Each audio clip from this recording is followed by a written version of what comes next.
Hi everyone, my name is Kayla Keeney and I am doing my presentation on edema. I apologize right now, I'm a little nasally, so I apologize. The disease process of edema is when fluid builds up in a certain area of the body and causes tissue and organ damage. This was by Simon in 2014. The pathophysiology, so going from a normal state to a change of state, fluid travels throughout the body and has a balance of what's moving in is what's coming out. When edema occurs, the fluid just starts to pool in an area and it's not able to move, and it will cause issues with the tissues and then over time with the organs. There are different types of edema depending on the location in the body. Peripheral edemas in the legs, preorbital edemas in the eyes, pulmonary edemas in the chest, and there's a few others as well. The risk factors, chronic diseases such as congestive heart failure. I always see those patients at work. These patients need to make sure that they're taking their medication, having the best self-care practice, such as a low-salt diet, elevating their feet, taking their meds, doing daily weights, because it's huge. If they're gaining so much weight, their diuretic's not working. There's something going on. Increased sodium intake is another risk factor. Sodium's not able to excrete the body easily. Staying in one position for a while, it's hard if you're especially bedbound. You want to make sure you're elevating your feet. You want to get moving and grooving. You want to keep walking around if you're able to. Chronic venous insufficiency, blood and fluid aren't able to reach and make sure that it's circulating throughout the body accurately. Pregnant woman, fluid may accumulate. This is a great time. You're literally drinking so much water. You want to make sure what you're taking in is what you're putting out. I saw this at the end of my pregnancy. My feet were starting to swell and it's very painful, and it was starting to hurt to move. Medications such as diuretics, if the patient's not taking their Lasix, for example, to get the fluid off, this will become an issue.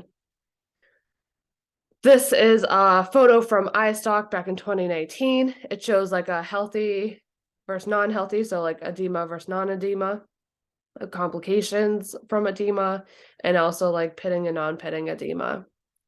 So major signs and symptoms: swelling, the body starts to fill up with fluid in a certain area. Shortness of breath is common. The fluid will start to pool in the chest, so it's important to have an x-ray to help with diagnosing. Body parts feeling heavy, such as like an arm and a leg. It will start to put like pressure on that site, on that body part, and it just starts to pool and it starts to get really heavy and painful, which goes into our next issue, which is pain. Fluid just pooling in that area and just becoming very hurtful. Weight gain is common, especially with like congestive heart failure patients. Patients are gaining weight because they're gaining the fluid. They're not getting rid of that fluid. These were just from O'Brien and others in 2005. Diagnostic testing, edema grading, pitting or non-pitting. It's when you're like pressing down that area to see how long it takes for the skin to come back. This was from Neiman and others in 2013. Electrocardiogram is very important. If there's any concerns with the heart, especially if the patient has like congestive heart failure. A chest x-ray, this allows to see if there's any edema in the chest, like pulmonary edema. An ultrasound, especially if the patient has peripheral edema and you're seeing that their legs are very swollen, and you're like, oh wow, like, are you in any pain? And they're like, yes, I'm in pain. And you're assessing, you want to do an ultrasound just to make sure that there's no DVT, no blood clot. And then lastly, blood work. This will help us, especially doing a complete blood count and a basic metabolic test to see if there's any infection and seeing how the kidney's working to make sure if there's any changes in medications that need to occur, because the patient needs to be able to get that fluid off. This is it of my presentation. If there's anything that you guys have questions with, feel free to reach out. This is a great topic. I feel as trying to advance our careers as nurse practitioners. Thank you.